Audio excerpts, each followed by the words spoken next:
Hello, everyone. This is Mikhail Evstigneev. In this presentation, I would like to examine the reasons for the full-scale invasion of Ukraine by the Russian Federation. And I will show that the only reason for this full-scale invasion is to re-establish control over Ukraine by the Russian Federation, the control that Russian Federation has lost as a result of the Ukrainian revolution of dignity in 2013-2014. If you are not interested in the details, then you can stop the video now, but don't forget to hit like and subscribe. For those who are interested in the details, let's get started. It all started in the year 2013, November, with the Maidan, which is also known as the Ukrainian Revolution of Dignity, or the second Maidan, because the first Maidan happened 10 years ago in 2004, and it prevented Viktor Yanukovych from coming to power for the first time. The standard Russian narrative about the reasons of this Maidan is to blame the Western secret services who organized, paid, orchestrated this illegal coup d'etat. I am a believer in logic, and one of the foundational principles of logic is formulated by a medieval monk and a philosopher, William Occam, who said, "Do not multiply entities beyond necessity," which means that if you have several possible explanations of the same phenomenon, then the one that relies on the smallest number of assumptions is probably the correct one. The likelihood, it doesn't say that it is the correct one, it says that it is the most likely to be the correct one. So let us ask ourselves a question. Is there another explanation which does not rely on an extra assumption that the Western secret services were involved? We know who was involved. President Yanukovych was involved. Hundreds of thousands, no, actually millions of people on the street were involved. Ukrainian oligarchs were involved. We have seen them on TV. We have not seen the secret services who organized the Maidan, because those services are secret. Is it possible to explain the Maidan revolution without using this extra assumption of secret services? Yes, of course it is possible. And the explanation is simple and natural. So during the 4 years of his presidency, Viktor Yanukovych has been negotiating with the European Union toward the associated agreement between Ukraine and the EU, in which all strata of Ukrainian society were interested. Because association with the European Union, it was not a full membership of Ukraine in the European Union, but it was more of a trade and transport agreement. It opened the markets of the European Union for the Ukrainian producers, which was great. In particular, it was great for the Ukrainian oligarchs, the guys who have all the money. It was also good for the Ukrainian common people, for whom it would be easier to travel from Ukraine to the European Union, because you see, the average monthly salary in Ukraine is typically of the order of $400. It's not a lot. And Ukrainians, since Ukraine is not a rich country, Ukrainians have to rely on themselves to survive. So they constantly are on the searching for extra sources of income. And one such source is to travel abroad for seasonal work, such as collecting berries or taking care of the elderly in Western countries.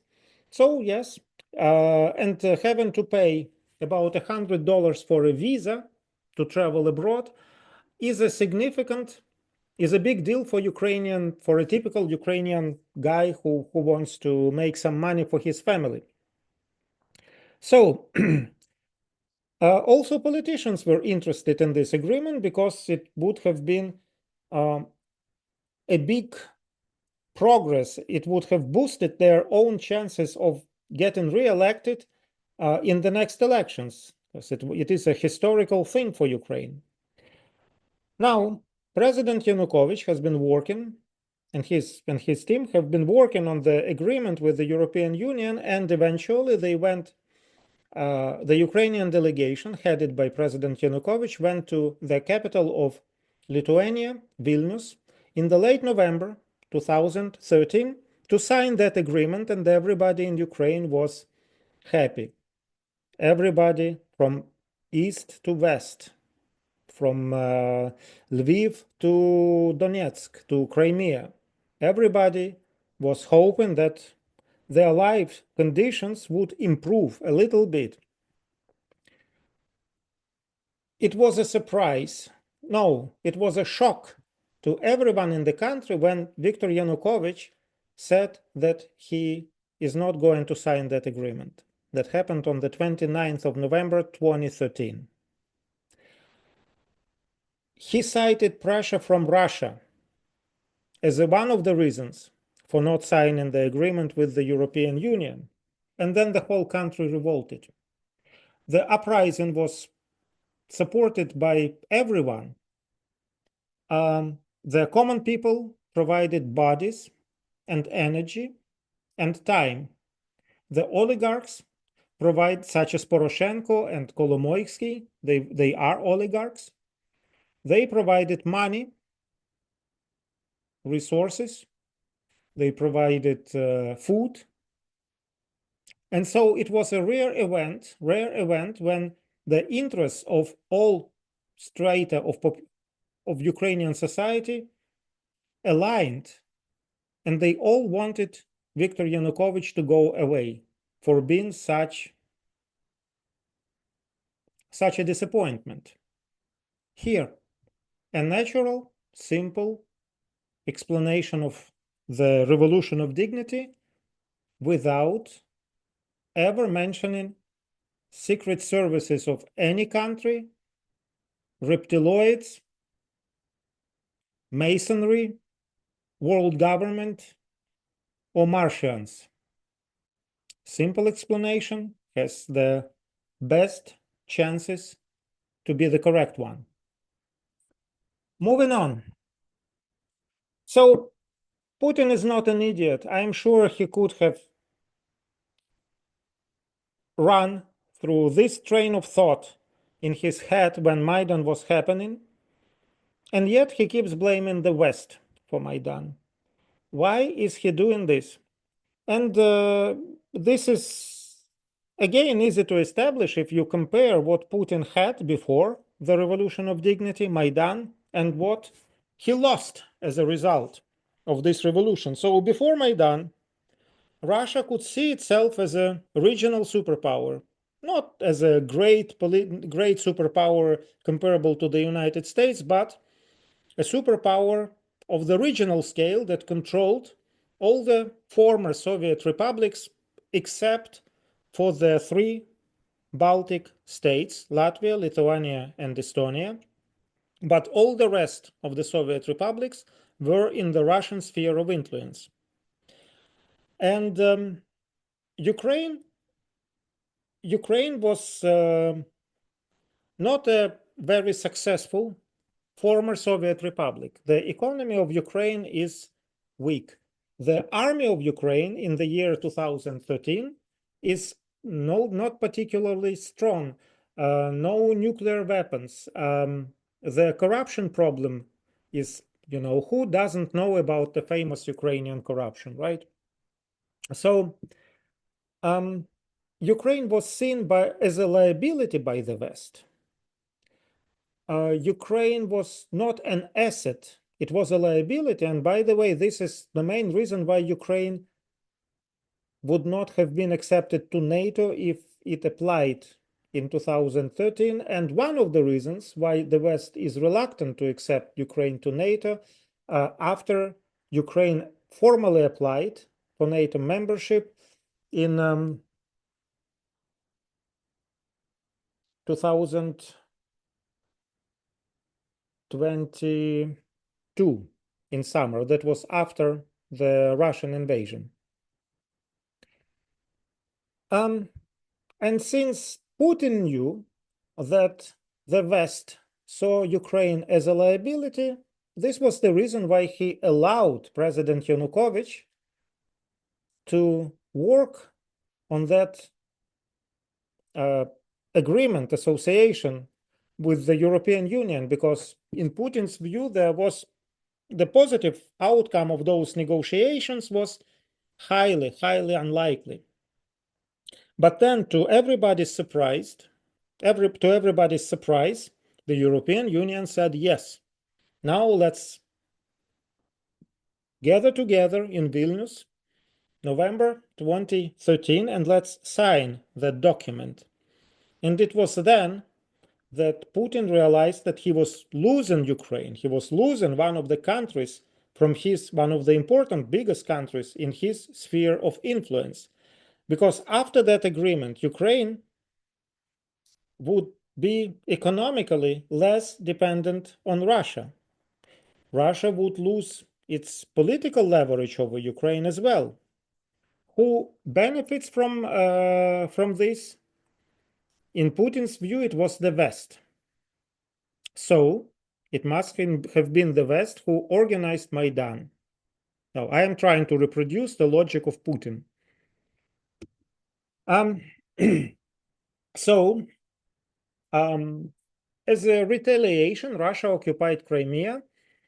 The operation of occupying Crimea started on the 20th of February 2014, and it was finalized on the 18th of March 2014, as stated on the medal issued by the Russian Ministry of Defense. Here is this medal. The medal for the return of Crimea to the Russian Federation. Here are the dates. Start, end. By the way, President Yanukovych was still in Kiev. He was still the president on the 20th of February 2014 when this operation started. The reason that the Russians gave for occupying Crimea, of course, occupying another country's territory is an international crime from the point of view of the international law, from the point of view of the United Nations Charter. Occupying another country's territory is a crime. So Russia had to come up with a strong explanation for its actions, and the country whose territory has been occupied, Ukraine, had to be presented as an even worse criminal than Russia. What is worse than an occupier of another country's territory? Hitler. Hitler is worse. Neo-Nazis are worse. So Russia claimed that Ukrainian neo-Nazis were about to do some bad things to the Crimeans, and Russia merely protected Crimeans from the Ukrainian neo-Nazis. But then a question arises: why protect only the Crimeans? Why not protect the people in any Russian-speaking region of Ukraine? Why not Dnipropetrovsk? Why not Odessa? Why not Kharkiv? Why not Kherson? Why not Mykolaiv? Why not Zaporizhia? Why not Donetsk and Luhansk? Russia thought that people in these regions of Ukraine were not threatened by the Ukrainian neo-Nazis, but there was something very special in Crimea that made the Crimeans an easy target for the Ukrainian neo-Nazis. And what is that special feature of the Crimeans that made them such a desirable target by the neo-Nazis? Well, it is, of course, the location of Crimea, the Crimea itself. Because Crimea is, so here is the map of Black Sea. here is Crimea. And we see that Crimean Peninsula is right in the middle of Black Sea, which makes it an ideal location for Russian Navy, for any Navy for that matter. It is also ideal location for all sorts of ports for commercial trade. Also, Crimea was an ideal leverage over Ukraine, that is, since Russian base has already been present in Crimea, Putin could have said, and he did say, to Ukrainian leaders, if you do this, then I will take Crimea. If you don't do that, I will take Crimea. So Crimea could be used as a leverage. And I strongly suspect, although of course I do not have a proof, I was not hiding behind the curtain or under the table, but I strongly suspect that when Yanukovych was about to sign that agreement, association with the European Union, he got a phone call from Putin or somebody else from Putin's close circle. And he got that message that if you sign that agreement, we will take Crimea. And that's why Yanukovych had to back down. Now, it is not very smart to constantly threaten without actually carrying out the threat. A leverage is meaningless unless you, one beautiful day, use that leverage, actually fulfill what you have promised to fulfill if things go not the way you want. So, Maidan and the victory of this revolution was the best reason of all for Putin to actually carry out his threat to take Crimea. So he did. It was an ideal way to punish Ukraine for disobedience, and that's what Putin did. It was a punishment for disobedience. And second, it was a great strategic gain for Russia, both from the point of view of its military navy in Crimea and from the point of view of economy. But one thing that Russia lost by taking Crimea was Russia lost the leverage over Ukraine. So Russia needed a new leverage.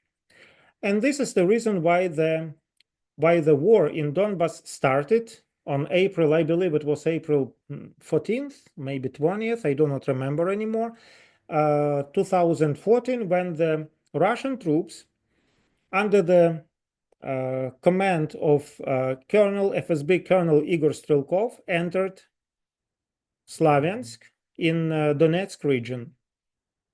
And the next day, or not the next day, it was on the same day, but something like 10 hours later, that the anti-terrorist operation has been declared in Ukraine. So the presence of, so Russia started a war in Donbas in order to recreate a leverage over Ukraine, to replace Crimea, which Russia could not use anymore, with Donbas. We know this because Russian troops were there from day one. The presence of the Russian troops has been confirmed by an independent investigation by the Netherlands after the MH17 flight was shot down over this conflict zone on the 17th of July 2014.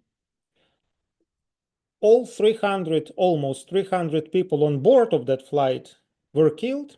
2/3 of those passengers were Dutch citizens. And so the Dutch government was more interested than anybody else in establishing the truth, in finding out the reason why 200 of its citizens, of the Dutch citizens, were killed in MH17 flight. And there have been several investigations of the MH17 tragedy conducted by the Dutch Security Board and also by the Joint Investigation Team headed by the Netherlands. Joint Investigation Team was an investigation conducted as under the umbrella of the International Civil Aviation Organization, which is part of the United Nations. So all those investigations revealed that MH17 flight was shot down by a Buk missile system which belonged to the 53rd Anti-Aircraft Brigade of the Russian Army and originally that Buk system was stationed in Kursk region in Russia. It went to the to Donetsk region, made that shot, and returned back to Russia to the original dislocation. So Russian army was there from day one. But then we also have testimonies by the leaders of the militants, such as Igor Strelkov, who did confirm in his numerous interviews that Russian forces, Russian army, equipment, advisors, military advisors were present, but he blamed Putin for not doing enough to ensure that Ukraine is defeated. Another testimony comes from Alexei Mozgovoi, who was the leader of the Prizrek Brigade. He was killed in 2015 by his own comrades. But before he got killed, he wrote a diary which was published and which you can find online. And Mozgovoi writes basically the same thing. Russia sends troops, equipment, weapons, but this is not enough to achieve victory. So, and this is strange. Russian involvement was there, but it was insufficient to achieve a decisive victory. It was only sufficient to keep the conflict going. And while Mozgovoi and Strelkov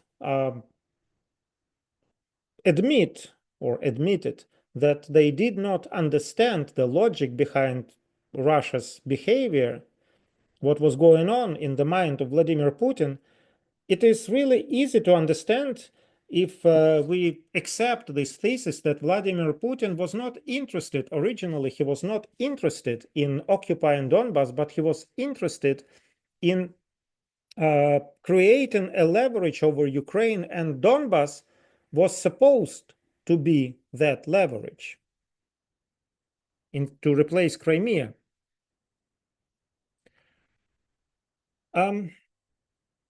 The legal mechanism was the Minsk agreement, the legal mechanism for turning Crimea into the new leverage over Ukraine. The Minsk agreement has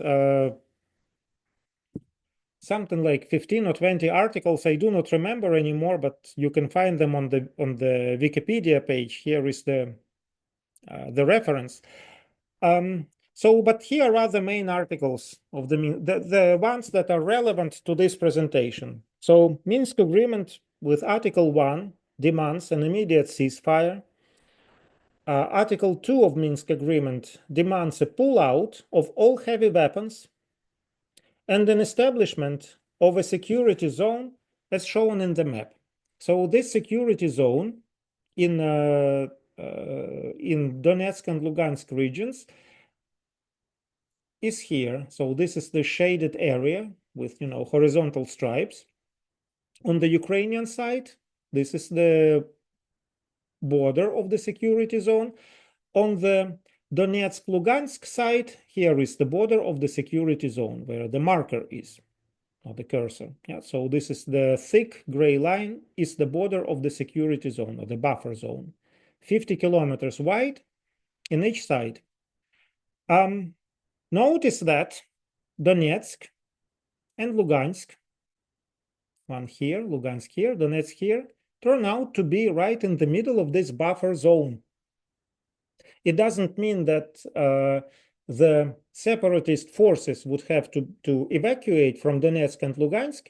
These cities would still be under control of the separatists, but the heavy weapons would have to be removed from Donetsk and Lugansk cities, and also from all other parts of this between the two heavy gray lines. All right, so far so good for Ukraine. Then Minsk agreement demanded full restoration of social and economic connections with the Ukraine. That's true, good. Control of the state border by the Ukrainian government. This is also good. So it's a way to reestablish Ukrainian control over Donetsk and Lugansk regions. But then Minsk agreement had this article which says that Ukraine should have a constitutional reform. As a result, Ukraine should turn from a unitary state into some sort of a federation or even confederation, decentralization of power. So the central power in Kiev, the central authority in Kiev, would have less authority over the regions of Ukraine. And the particular districts of Donetsk and Luhansk oblasts, oblast is region in Ukrainian, and particular districts of Donetsk and Lugansk oblasts are the so-called Donetsk People Republic and Luhansk People Republic. So according to the Minsk Agreement, the Donetsk and Lugansk People's Republics would have a special status. Now we can make a conclusion. So what does Ukraine gains? Ukraine gains control over Donetsk and Lugansk region. But that control is incomplete because these regions have some sort of a special status. What kind of a special status? The status that would allow Russian Federation to control Ukraine through Donetsk and Luhansk. And this is what Russia gains. Okay, so this was the point which this was the article that allows Russia to regain control over Ukraine. Minsk agreements have never been implemented. And as Vladimir Putin admitted in his interview on February 14th, 2024, the immediate trigger of the special military operation was the current Ukrainian authorities' complete refusal to implement the Minsk agreements and the ceaseless attacks, resulting in numerous casualties on the Donbas republics, which is the Lugansk and the Donetsk People's Republics, which we had not recognized for 8 years. So Putin did not recognize the two republics for 8 years, even though they asked to join Russia.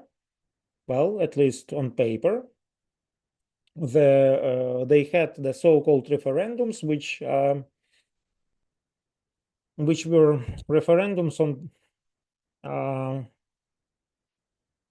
nobody recognizes those referendums. But Putin did not want to take Donetsk and Lugansk. He wanted them to stay in Ukraine. And the only explanation for this behavior, for this reluctance, is that Putin, of course, wanted something. Now, I would like to cite one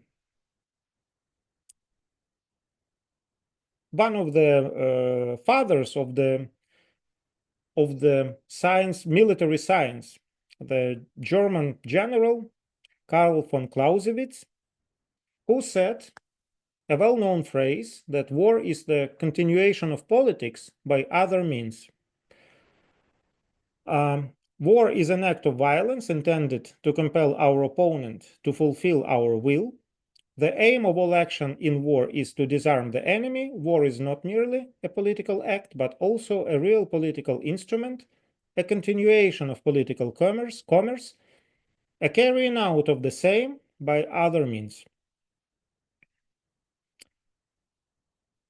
So, according to Putin, Ukraine never wanted to implement Minsk agreement, and Ukraine used this time, but Ukraine kept promising, according to Putin, Ukraine kept promising that it eventually would, but instead Ukraine used this time to get stronger as proof that this viewpoint is correct. The former Chancellor of Germany, Angela Merkel, is often cited. Her interview that she gave to the newspaper Die Zeit in December 2022. And in this interview, Angela Merkel said just this. Actually, let me read this whole passage because it contains something that the Russian propaganda omits and something that the Russian propaganda keeps. So what the Russian propaganda omits is this. I considered the move toward NATO membership for Ukraine and Georgia, discussed in 2008, to be a mistake.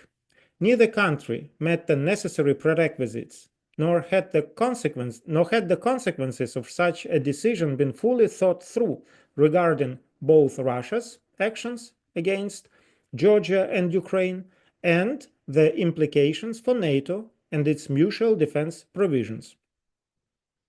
So, when somebody says that the 2008 discussion of Ukraine's and Georgia's membership in NATO was almost like opening the door to NATO, which made Vladimir Putin rightfully concerned and which caused this crisis. Well, it's disinformation. It's twisting the truth. Angela Merkel says that she was skeptical.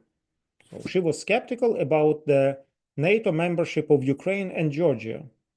So it was not open. This summit in Bucharest, 2008, in which NATO relation with Ukraine and Georgia was discussed, was not about opening the doors to NATO for Ukraine and Georgia, because you need a unanimous decision to accept a new state into NATO, and we see that at least one player in NATO, Angela Merkel, was against it. And probably there were more. For example, the Hungarian Prime Minister Viktor Orban, maybe somebody else. All right, anyway. Then the part of this passage, of this interview, that the Russian propaganda likes to cite. The 2014 Minsk agreement was an attempt to buy Ukraine time, and Ukraine did use that time to grow stronger, as is evident today. The Ukraine of 2014-15 is not the Ukraine today. As the Battle of Debaltsevo in early 2015 demonstrated, Putin could easily have overrun the country back then. I also strongly doubt that NATO nations would have done as much to help Ukraine then as they are doing today. So, and this is what the Russians like to present as a proof that the Minsk agreement was an attempt to buy time, and Putin, being a naive old man, he bought it, he believed them, they tricked him, and then Putin had no choice but to start a special military operation. The logic behind this is based on the misuse of this key bono principle, who benefits? Ukraine benefits. Ukraine bought time, so Ukraine is the person responsible, is the side, the party responsible for breaking the Minsk agreement, because the Minsk agreement, not fulfilling the Minsk agreement, bought Ukraine time to rearm. This key bono principle is used in criminology, but it doesn't prove, it doesn't offer a definite proof that a particular person is the actual evildoer. The key bono principle allows you to narrow down the list of suspects, but it does not tell you who actually committed a particular crime, because benefit is not causation. If an opponent makes a mistake, then it would be a mistake not to use your opponent's mistake. So let me give you an example. Two people are playing chess, the black and the white figures, and the white are trying to give the black a scholar's checkmate. So see, bishop to c4, queen to h5, with the intent of taking the pawn, the black pawn, on f7, checkmate for the black king. This is scholar's checkmate, and almost everybody who knows a little bit of Czech knows this combination. Also, everybody knows that this attempt is actually a mistake for the white, because the white, in order to give the scholar's checkmate to the black, the white have to activate the queen too early in the game. And early activation of the queen is a mistake. It leads to a bad position in the end. So if the black play correctly, they are actually in an advantageous position, right? So and Russia did make a mistake with this Minsk agreement. The mistake that Russia did was that Russia broke the Minsk agreement herself. And Russia broke the Minsk agreement on day one when she signed it. Actually, it was the separatists who signed the Minsk agreement, and but those separatists were backed by Russia. The Battle of Debaltsevo started immediately after signing the Minsk agreement, so there was no ceasefire. Minsk agreement, Article 1 of Minsk agreement says immediate ceasefire, but instead the Russian-backed separatists started an attack, an assault on Debaltsevo. Debaltsevo was supposed to be in this demilitarized zone, right in the middle of the demilitarized zone. Here is Debaltsevo.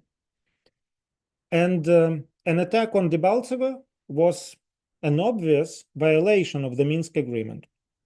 So that's the first reason. The second reason was that Russia has been constantly lying about its involvement and its military presence in Donbas region, in those particular regions of Donbas and Luhansk oblasts. If one signatory provides false information pertinent to a contract to the other signatory, then this and this information is relevant, right? Then the contract itself, or agreement, or any legal document signed by two or more parties becomes null and void. Since Russia was constantly denying its presence in Donetsk and Lugansk regions, then the Minsk agreements are null and void. And legally speaking, Ukraine was not obligated to implement the Minsk agreement.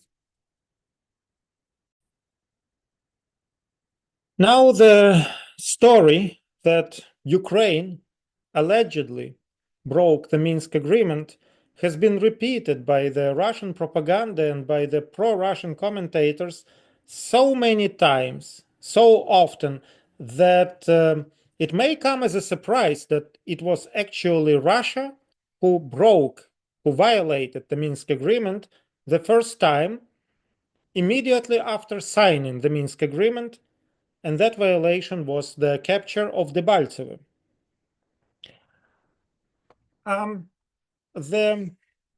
so people who are susceptible to Russian propaganda might say at this point, how come nobody mentioned that Debaltseve capture was in violation of Minsk agreement, and people might suspect me in making this up. Maybe this is just my interpretation of the events. Maybe it was not a violation of Minsk agreement.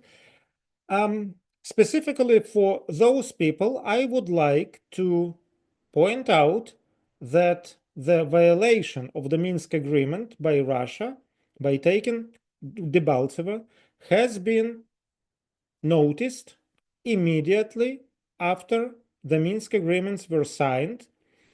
On the 17th of February 2015, when the battle for Debaltseve just started, there has been a United Nations Security Council meeting which was dedicated to the topic of Minsk Agreement. So the term Minsk Agreement, if you do a search, so the protocol of that Security Council meeting can be found online. Here is the address, the URL.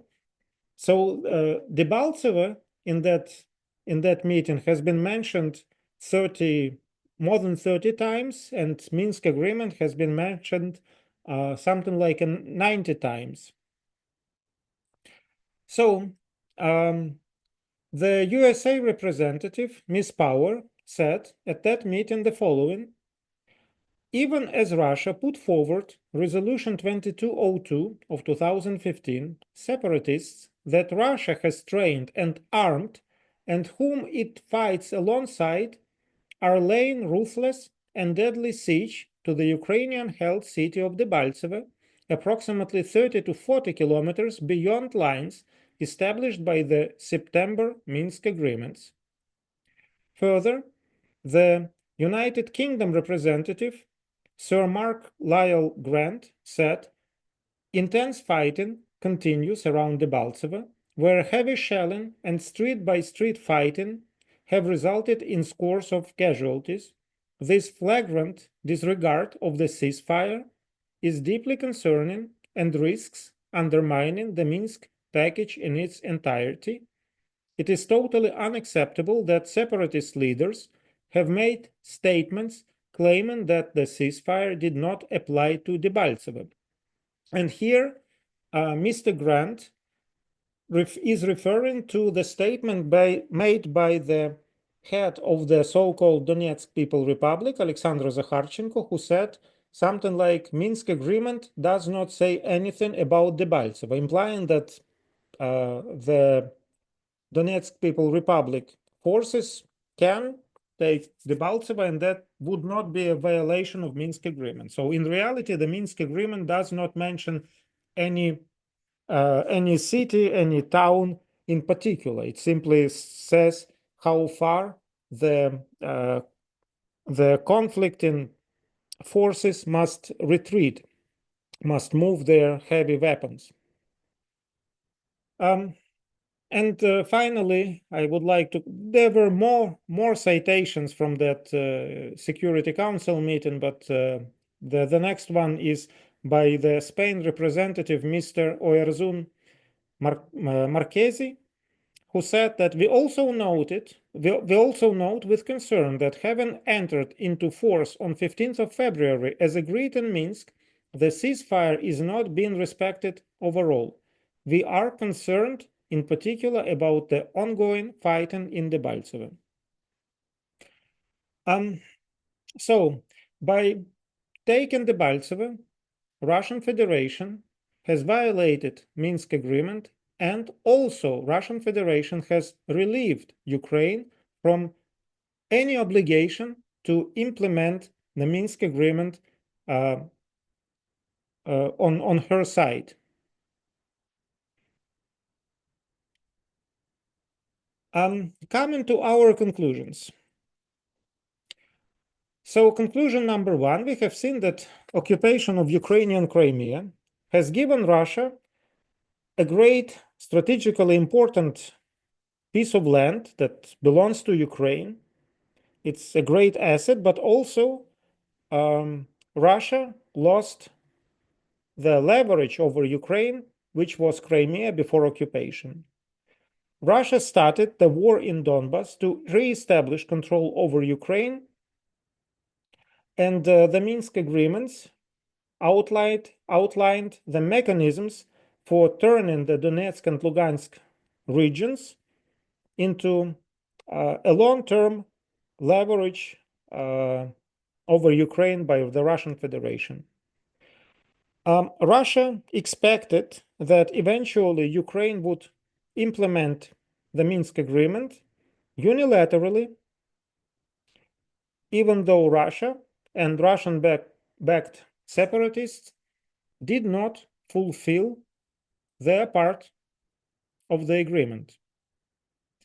And it was only when it became clear to Vladimir Putin that his plan of re-establishing control over Ukraine through the Minsk agreement has failed, that Vladimir Putin started a full-scale invasion of Ukraine on February 24th, 2022. Thank you for your attention.